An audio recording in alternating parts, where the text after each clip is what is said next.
Capítulo 4. No te resistas al mal. Por tanto, si tu ojo derecho te es ocasión de caer, sácalo y échalo de ti, pues mejor te es que se pierda uno de tus miembros, y no que todo tu cuerpo sea echado al infierno.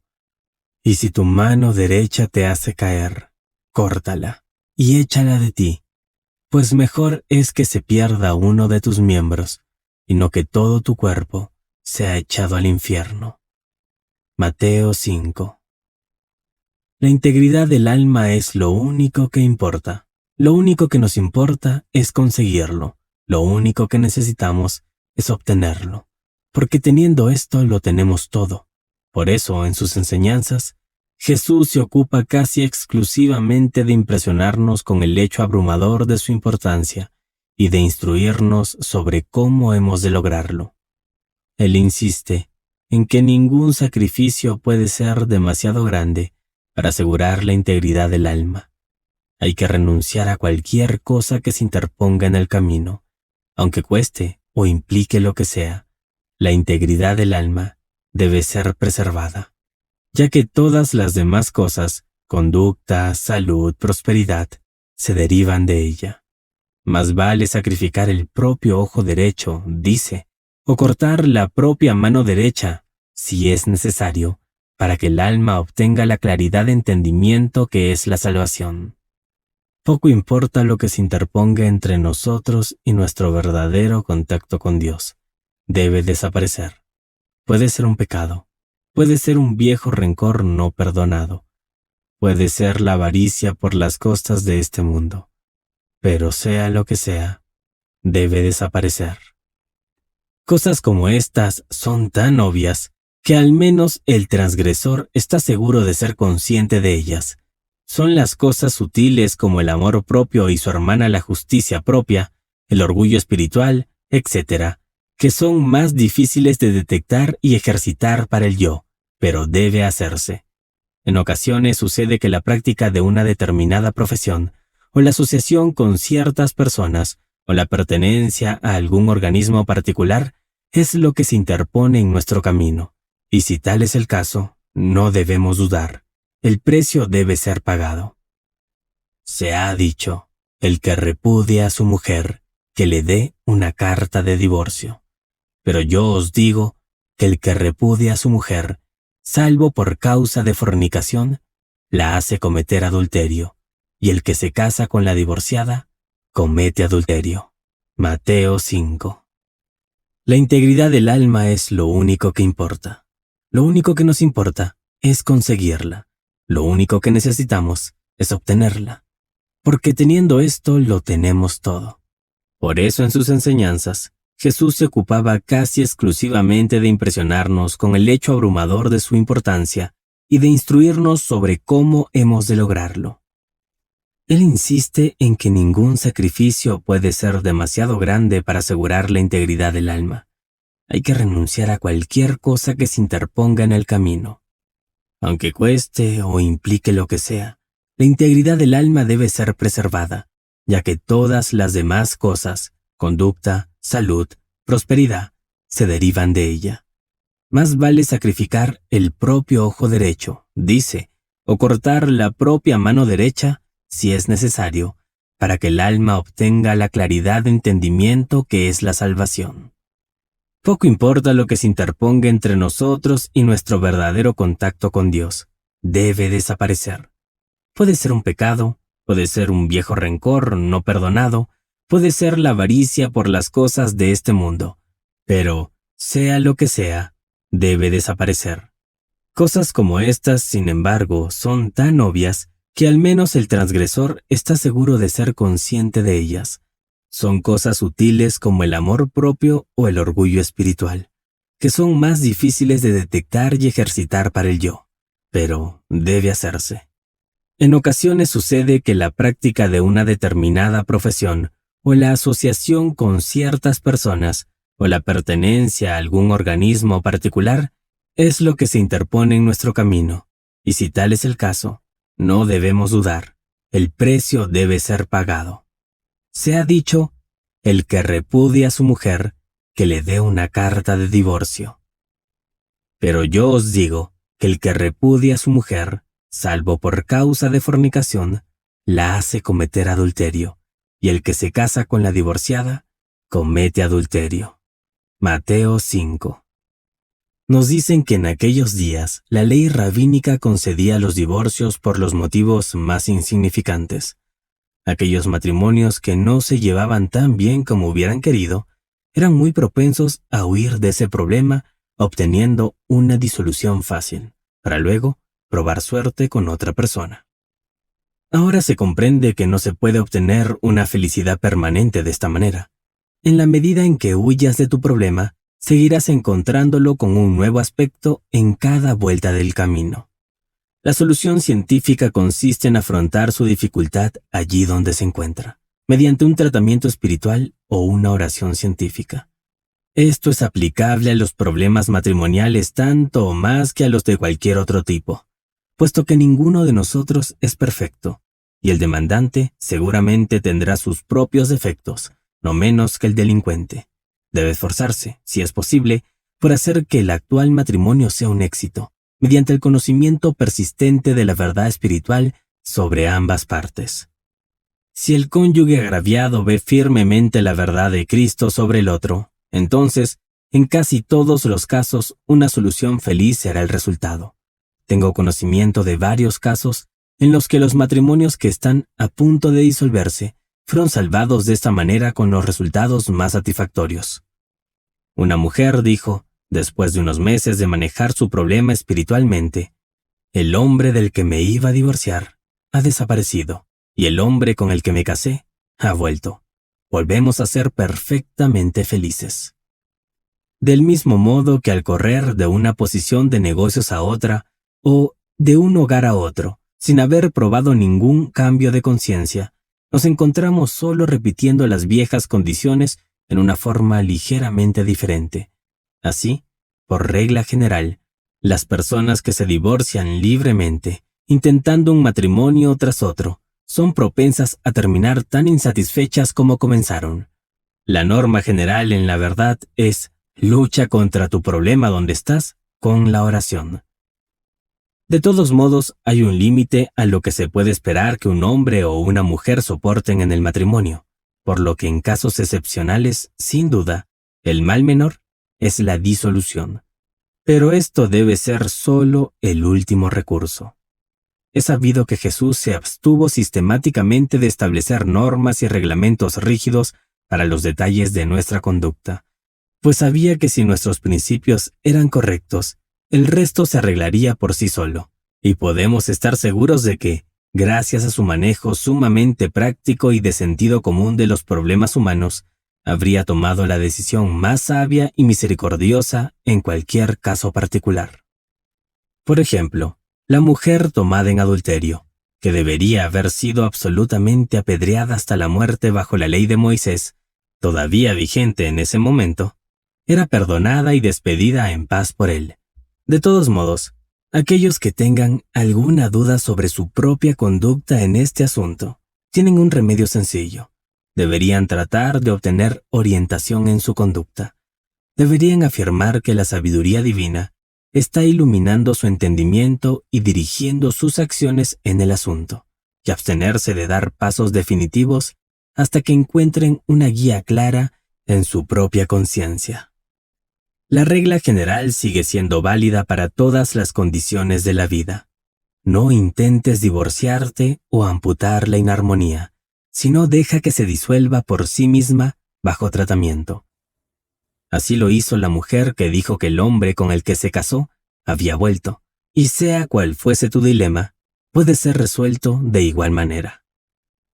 Además, habéis oído que antiguamente se decía: no os juraréis a vosotros mismos, sino que cumpliréis al Señor vuestros juramentos.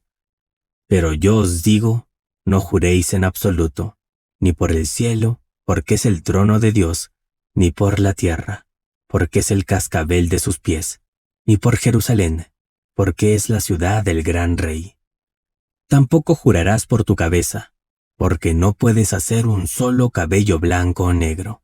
mas sea vuestro hablar sí, sí, no, no, porque lo que es más de esto, de mal procede. Mateo 5. No jurar en absoluto es uno de los puntos cardinales de la enseñanza de Jesús. Significa, brevemente, que no debes hacer votos. No hay que hipotecar por adelantado en la conducta futura. Comprometerse a hacer o no hacer algo mañana, o el año que viene, o dentro de 30 años. De ninguna manera debes tratar de fijar tu conducta o tu creencia para el día de mañana, cuando todavía es hoy. Pues basta con el día para el mal.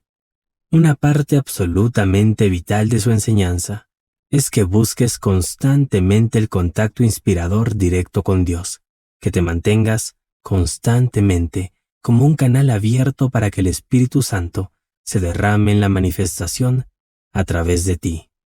Si decides de antemano lo que harás o no harás, si creerás o no creerás, si pensarás o no pensarás, si serás o no serás, mañana o el año que viene, o durante el resto de tu vida, y especialmente cuando cristalizas esta determinación mediante un acto solemne de voluntad como un voto, no te estás abriendo a la acción del paraclítico, sino que, por ese mismo acto, te estás cerrando el paso.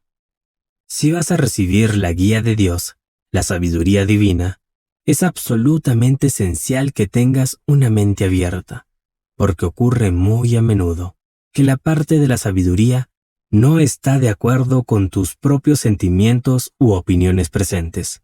Sin embargo, si has hecho un voto o una promesa con respecto a tu alma para el día de mañana, ya estás comprometido, y si lo estás, la acción del Espíritu Santo no puede tener lugar.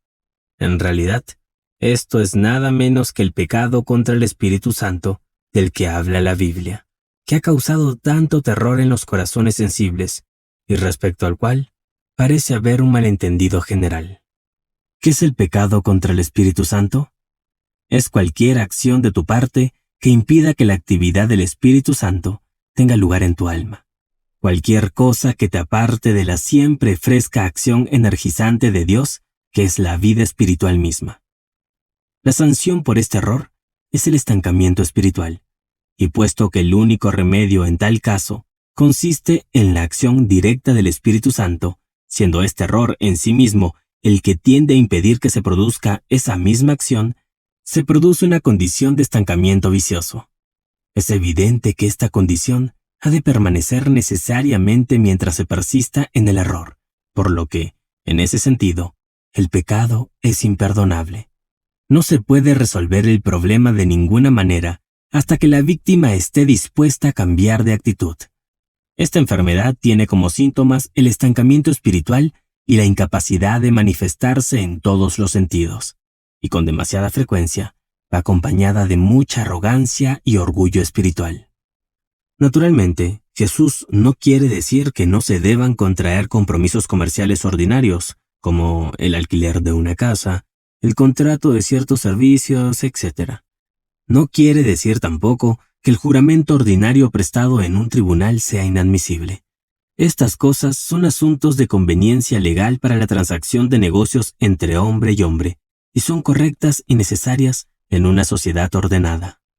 El Sermón de la Montaña, tal como hemos visto, es un tratado sobre la vida espiritual, pues la vida espiritual controla todo lo demás. Aquel que entienda la enseñanza espiritual de Jesús y la practique, no correrá peligro de romper acuerdos honorables. Podrá ser un inquilino ideal, un socio comercial deseable, un testigo fiable en los tribunales. Muchas de las iglesias todavía exigen a sus ministros, al ser ordenados y generalmente cuando todavía son mentes bastante jóvenes e inmaduras, que prometan o juren solemnemente que, durante toda su vida futura, continuarán creyendo en las doctrinas de su secta particular, y esto es lo que Jesús quiso evitar especialmente. Si uno ora todos los días, como debería, por la iluminación y la guía, lo único seguro es que no seguirá manteniendo las mismas ideas a medida que envejece, sino que estará continuamente revisándolas, ampliándolas y expandiéndolas. Cada día morirá como el hombre que es, para renacer más grande, más sabio y mejor al día siguiente. En otros movimientos religiosos se exige incluso a sus miembros particulares que acepten algún tipo de libro de reglas o instrucciones escritas para su orientación perpetua. Pero algo así es bastante fatal, porque automáticamente excluye la acción del Espíritu Santo. Al respecto, algunas de las iglesias más jóvenes y modernas son tan tristemente poco espirituales como las más antiguas. Debes ser siempre completamente libre en cualquier momento para conducir los asuntos de tu alma como la acción de la sabiduría divina te guíe, para orar o no orar, para orar de esta o de aquella manera, y para tal o cual propósito, para leer o no leer cualquier libro que se te antoje, para asistir o no asistir a cualquier iglesia o reunión, como te sientas guiado. En el mismo espíritu mortífero, algunos profesores prohíben a sus alumnos leer cualquier libro religioso, excepto los de su propia escuela. Esto es un crimen tan atroz contra la vida misma del alma que no se pueden encontrar palabras para caracterizarlo adecuadamente. La aplicación más importante de este mandato contra la imposición de reglas rígidas se encuentra, en general, en la cuestión de nuestras oraciones. Son muchos los que han establecido reglas rígidas para la realización de sus oraciones o devociones personales, pero éstas, tarde o temprano, destruyen el espíritu de la cosa. La gente dice, siempre empiezo con el Padre Nuestro, o con cierto salmo, o con alguna otra cosa. Otros dicen, empiezo cada tratamiento de tal o cual manera. Todo ello es un error. Debes orar siempre como te sientas impulsado a hacerlo por la acción del Espíritu Santo en tu alma en ese momento. Lo que tiene poder es la oración espontánea, el pensamiento que se te da en el momento. Un pensamiento que te es dado de esta manera tiene 10 veces más poder que uno que seleccionas conscientemente. Sin embargo, recuerda que solo hay que evitar las reglas rígidas. Conviene tener algún tipo de horario de oración al que recurrir cuando no se presenta nada mejor, y de hecho, casi todos los principiantes necesitarán un horario durante algún tiempo. Lo importante es que se debe estar listo para dejar aquel horario en cualquier momento, bajo la guía del Espíritu. Hay personas que a veces se encuentran en una situación en la que sus oraciones parecen no dar resultado, y esto se debe, la mayoría de las veces, a que simplemente se han quedado anquilosadas en las formas fijas. En este caso, hay que buscar la inspiración en la mente y utilizar el primer pensamiento que surja o intentar consultar la Biblia al azar. Este apartado nos enseña, además, que no debemos provocar acontecimientos o condiciones particulares, ni soluciones repetitivas a nuestros problemas. Cuando te encuentras en dificultad, debes orar por la armonía y la libertad, y esperar obtenerlas. Pero no debes tratar de seleccionar el arreglo exacto que se producirá o el curso que tomarán las cosas. Si te propones firmemente conseguir una cosa determinada, puedes, si tienes un cierto tipo de mentalidad, conseguirlo. Pero este ejercicio de la fuerza de voluntad es casi seguro que te pondrá en dificultades. Conseguirás lo que quieres, y entonces lo lamentarás amargamente. Sí, y no. Representan lo que se llama en la oración científica la afirmación y la negación, respectivamente. Estas son la afirmación de la verdad, la armonía y la omnipresencia de Dios en la realidad, y la negación de cualquier poder en el error y la limitación. Habéis oído que se ha dicho ojo por ojo y diente por diente, pero yo os digo que no resistáis el mal, sino que al que te hiera en la mejilla derecha, le vuelvas también la otra. Y si alguno os demandara ante la ley y os quitara la túnica, dejadle también el manto. Y al que os obligue a ir 1 milla, id con él 2. Dad al que os pida, y al que quiera pediros prestado, no se lo neguéis. Mateo 5. Jesús es el más revolucionario de todos los maestros. Él pone el mundo al revés para aquellos que aceptan sus enseñanzas. Cuando se ha aceptado el mensaje de Jesucristo, nada vuelve a ser lo mismo. Todos los valores cambian radicalmente. Las cosas por las que uno ha gastado tiempo y energía se siente que ya no valen la pena, mientras que otras, que uno pasó por el camino sin apenas mirar, se descubren como las únicas cosas que realmente importan. Comparados con Jesús, todos los llamados revolucionarios, radicales y reformistas de la historia se ven ahora como si hubieran estado simplemente rascando la superficie, arreglando cosas externas sin importancia, mientras que Jesús fue directo a la raíz. En efecto, la antigua ley, concebida para mantener un cierto grado de orden, aunque sea rudo y preparado, en un pueblo bárbaro, pues cualquier tipo de ley es mejor que la anarquía, había dicho ojo por ojo y diente por diente. Cualquier cosa que el hombre hiciera al hombre, él mismo debería sufrir a modo de castigo. Es decir, si mataba a otro, la ley lo mataba a él. Si sacaba un ojo a otro, el suyo propio era sacado por los oficiales de justicia. Cualquiera que fuera la medida en que mutilara o hiriera a otro, él mismo se vería obligado a sufrir también. Y este código era mejor que ninguno, y quizás no fuera malo como comienzo.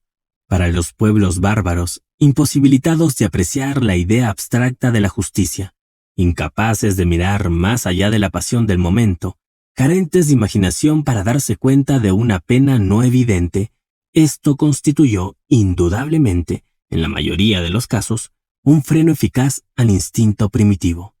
Luego, a medida que pasaba el tiempo y la barbarie se convertía gradualmente en una civilización asentada, este código primitivo fue modificado lentamente por la opinión pública en algo menos brutal. Este era el caso en lo que respecta a la justicia pública.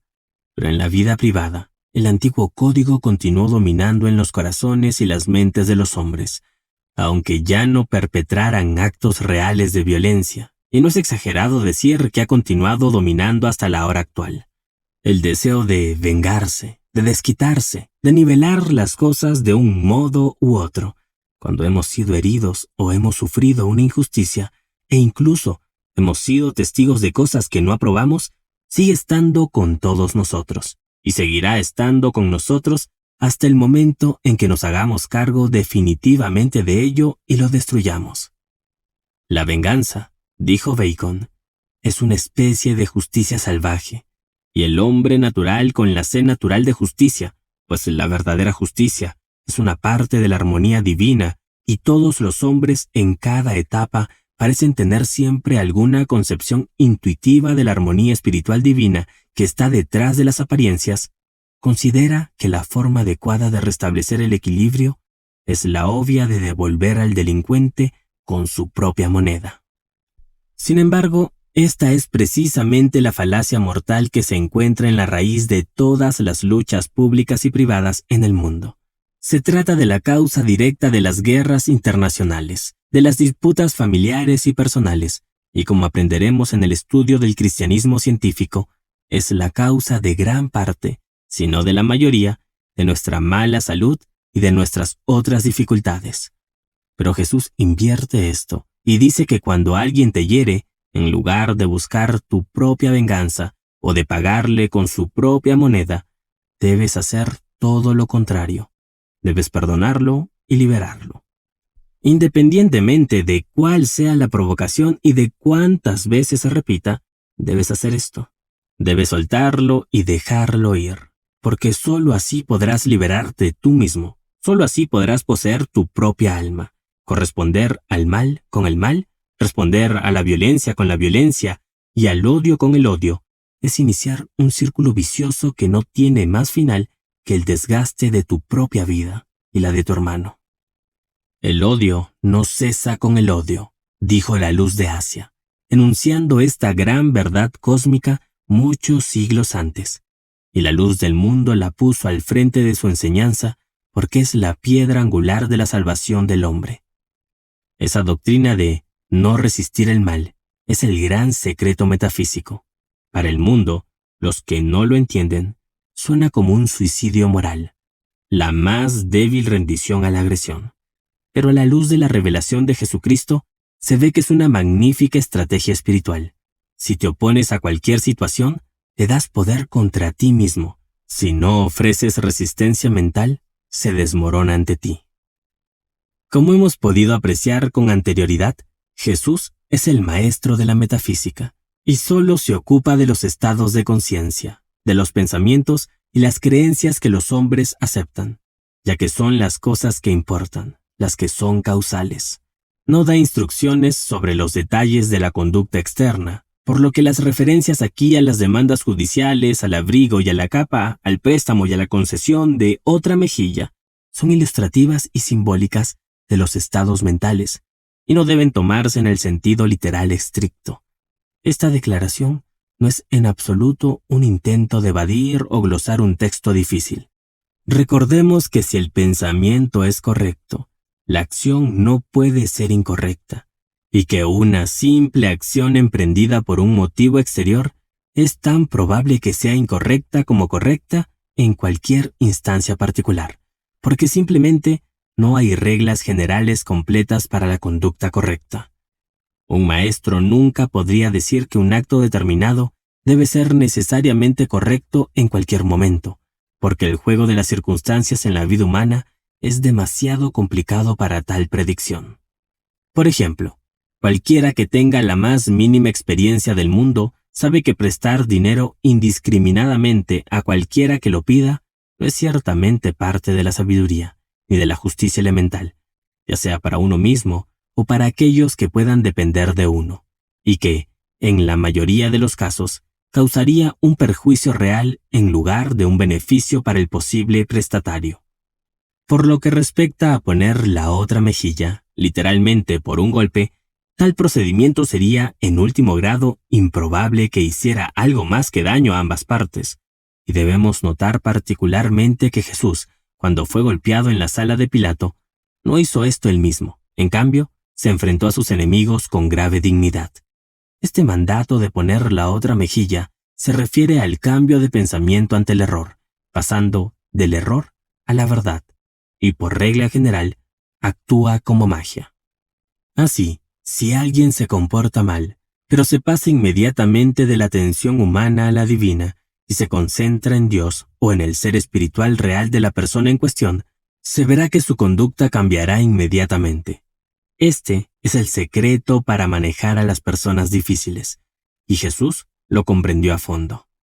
Cuando las personas son problemáticas, solo tienes que cambiar tu pensamiento sobre ellas, y entonces ellas también cambiarán. Porque tu propio concepto es lo que ves. Esta es la verdadera venganza. Se ha intentado miles y miles, quizá millones de veces, y nunca falla cuando se lleva a cabo correctamente. Con frecuencia, es bastante divertido ver cómo actúas como un reloj.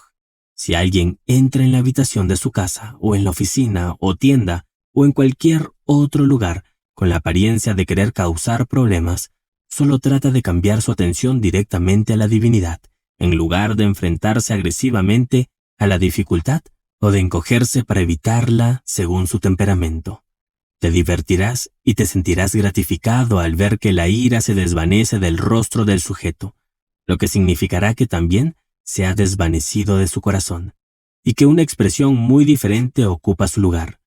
Es posible que al principio te resulte útil apartar la mirada de él mientras te das este tratamiento, pero con un poco de práctica serás capaz, por así decirlo, de mirar a través de él hacia la verdad del ser. A una señora le molestó escuchar a dos hombres ocupados en algunas reparaciones frente a su ventana, quienes, inconscientes de su proximidad, se deshacían en palabrotas. Por un instante, una marea de ira y desprecio surgió en su mente con respecto a ellos, pero, recordando este texto, concentró instantáneamente su atención en la presencia divina que sabía que estaba dentro de cada uno de ellos, tal como está dentro de todos los hombres. Saludó al Cristo residente en ellos, para usar nuestra expresión moderna, e instantáneamente el lenguaje ofensivo cesó. Me dijo que era como si lo hubieran cortado con un cuchillo. Debió de obtener una buena realización, y en ese caso es seguro que ambos hombres recibieron una sustancial elevación espiritual e incluso pueden haber sido curados permanentemente del uso del lenguaje impuro. Quienes hemos trabajado en la verdad durante algún tiempo, podríamos citar muchos casos similares de armonía restaurada repentinamente por este simple método de Jesús, el de poner la otra mejilla. Personalmente, he visto varios casos en los que los hombres, e incluso en 2 ocasiones los niños, estaban peleando, y al ver que un espectador ponía la mejilla de esta forma, la disputa cesaba como por arte de magia. Los animales responden aún más fácilmente a este tratamiento que los seres humanos. En 2 ocasiones, he visto que los perros se peleaban salvajemente y todos los esfuerzos por separarlos habían fracasado, cuando la constatación de la presencia del amor de Dios en todas sus criaturas devolvió la paz. Sucede a veces que te encuentras en una conversación muy negativa, en la que se describen y se habla largamente de la enfermedad y de los problemas, o quizás se hacen declaraciones poco caritativas sobre personas ausentes. Por varias razones, puede ser difícil retirarte, y si es así, tu deber es ser claro. Debes mentalmente poner la otra mejilla, y así ayudar tanto a los hablantes como a sus víctimas. Déjale también tu capa, y vete con él. Son 2 expresiones dramáticas que enfatizan aún más el principio de la no resistencia en el pensamiento a las condiciones aparentemente malas. Enfréntate con simpatía a la actitud del prójimo en la medida de lo posible. Admite todos los puntos que no sean absolutamente esenciales, redime el resto con el verdadero pensamiento. Por supuesto, nunca te rindas al error, pero es el pecado y no el pecador el que debe ser condenado. Habéis oído que se ha dicho, amarás a tu prójimo y odiarás a tu enemigo. Pero yo os digo, amad a vuestros enemigos, bendecid a los que os maldicen, haced el bien a los que os odian, y orad por los que os ultrajan y os persiguen, para que seáis hijos de vuestro Padre que está en los cielos, porque Él hace salir su sol sobre malos y buenos, y hace llover sobre justos e injustos. Porque si amáis a los que os aman, ¿qué recompensa tendréis? ¿No hacen lo mismo los publicanos? Y si solo saludáis a vuestros hermanos, ¿qué hacéis de más? ¿No hacen lo mismo hasta los publicanos? Mateo 5. Así pues, ama a tus enemigos, bendice a los que te maldicen, haz el bien a los que te odian y ora por los que te maltratan y te persiguen. El odio no cesa con el odio. Jesús expone esta verdad fundamental de un modo tan claro y sencillo que ni siquiera el niño más pequeño puede malinterpretarlo. Por eso, en lugar de odiar al que parece ser tu enemigo, como el instinto inferior impulsa al hombre a hacerlo, debes amarlo. A las maldiciones hay que devolverles bendiciones, y al odio hay que recompensarlo con el bien. Para aquellos que llegan al extremo de perseguirte, debes orar, definitiva y específicamente. Así de claro y directo lo dice Jesús. Y luego, en el nivel más sencillo de comprensión, añade, si devolvéis amor por amor, ¿qué hay de extraordinario en ello? Desde luego, nada, pues cualquiera haría lo mismo. Si deseas hacer algún avance real, debes hacer mucho más. Debes deshacerte de todo sentido de resentimiento y hostilidad. Debes cambiar tu propio estado mental hasta que solo seas consciente de la armonía y la paz en tu interior. No se trata simplemente de la mejor política práctica, sino que por las razones en las que se basa todo el Sermón de la Montaña, constituye la única política con la que puedes progresar en absoluto. Por ejemplo, la propia salud física no es posible a largo plazo sin el perdón y la buena voluntad hacia todos, y hasta tu prosperidad material desaparecerá al fin si tu alma no está libre de enemistad y condenación.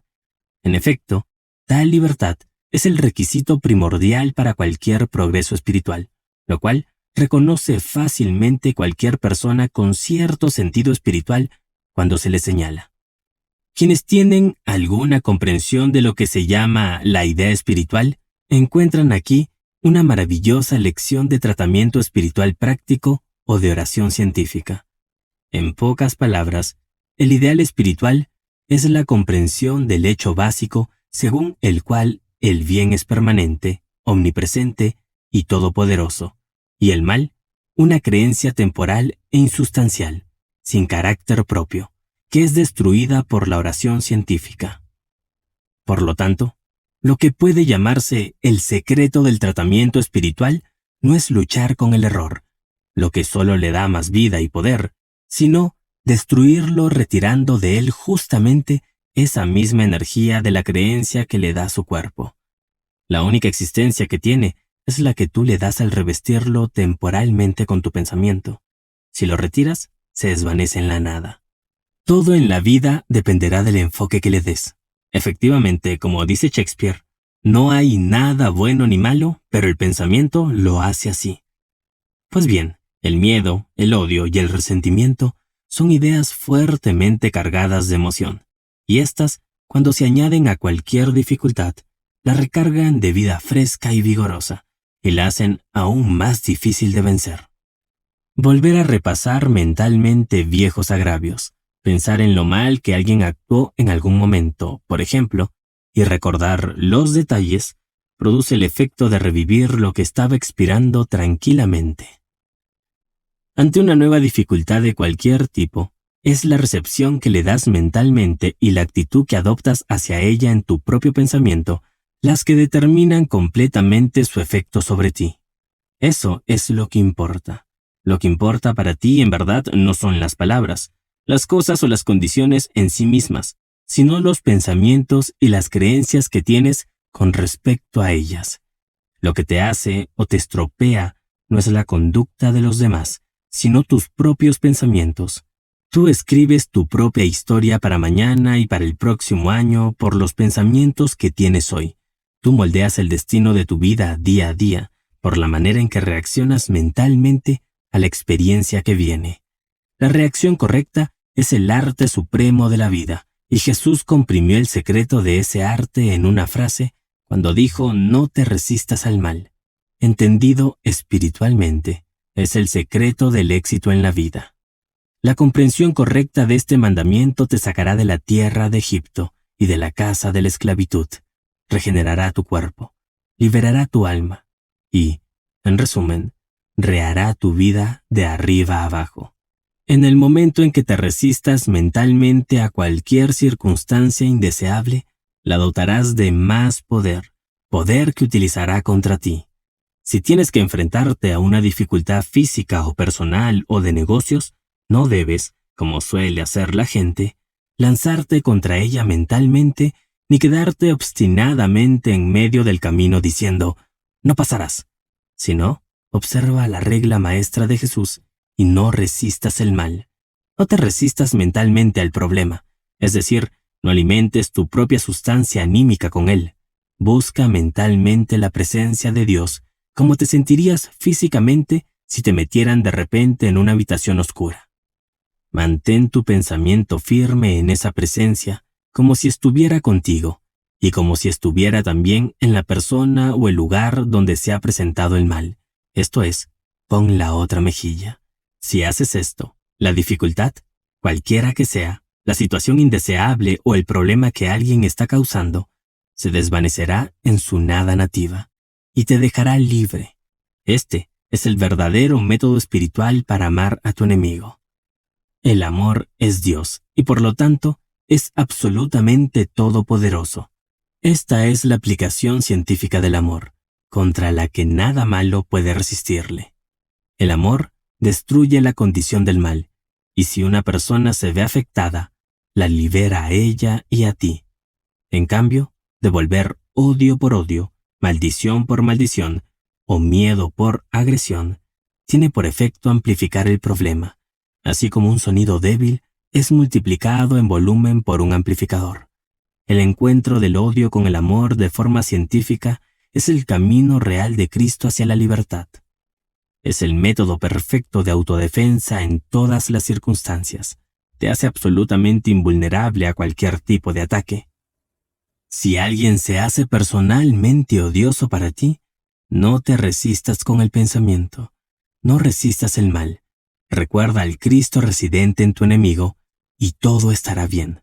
Cesará de molestarte y cambiará su actitud o se desvanecerá de tu vida por completo, además de ser beneficiado espiritualmente por tu acción. En caso de recibir malas noticias, no te resistas con el pensamiento. Comprende la naturaleza inmutable y la armonía infinita del bien siempre disponible en cada punto de la existencia, y las cosas se arreglarán. Si eres infeliz en tu trabajo o en tu hogar, no te resistas mentalmente a estas condiciones, ni te permitas refunfuñar, ni compadecerte, ni hacer recriminaciones de ningún tipo. Tales acciones solo fortalecerán esa encarnación particular del error. Por lo tanto, no te resistas al mal. Siente mentalmente la presencia del Espíritu Divino a tu alrededor. Afirma su actualidad y afirma que tienes dominio sobre todas las condiciones cuando hablas la palabra en el nombre del Yo Soy, y pronto serás libre.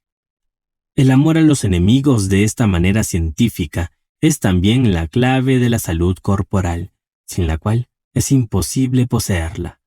La realización de la vida divina y del amor divino es el secreto del bienestar físico. Toda la mejora física sigue a esto, no la precede. Actualmente se habla mucho de la influencia de las glándulas en nuestra salud corporal, pero nuestras glándulas mismas están, todas ellas, gobernadas enteramente por nuestras emociones, y así, la manera de ajustar y regular las glándulas es mediante el cultivo del sentimiento correcto. Naturalmente, hay que hacer que esto incluya los sentimientos subconscientes, y eso solo puede hacerse mediante un tratamiento. Sed, pues, perfectos, como vuestro Padre que está en los cielos es perfecto. Mateo 5. Esta orden de Jesús es una de las más tremendas de toda la Biblia. Analiza cuidadosamente lo que está diciendo. Nos ordena que seamos perfectos como Dios mismo es perfecto. Y dado que Jesús no ordena lo imposible, ha dado aquí su autoridad a la doctrina de que es posible que el hombre llegue a ser divinamente perfecto.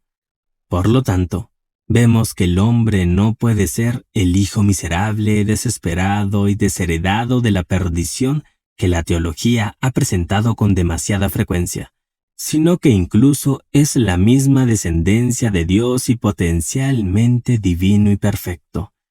Como Jesús dice en otra ocasión, citando la antigua Escritura, «He dicho que sois dioses y todos vosotros hijos del Altísimo».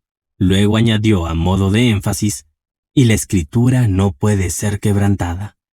Pues bien, si realmente somos hijos de Dios, capaces de una perfección eterna e impecable, no puede haber ningún poder real en el mal, ni siquiera en el pecado, que nos mantenga permanentemente en la esclavitud.